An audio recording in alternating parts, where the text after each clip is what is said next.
2020, a year of colossal breakdown, separation, isolation.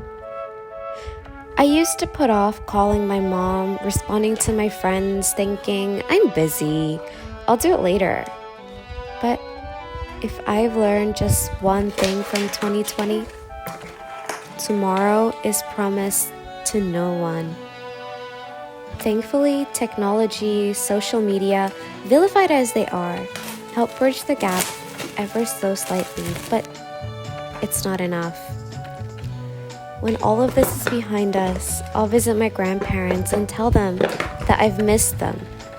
Tell all my friends that I've hated this physical distance.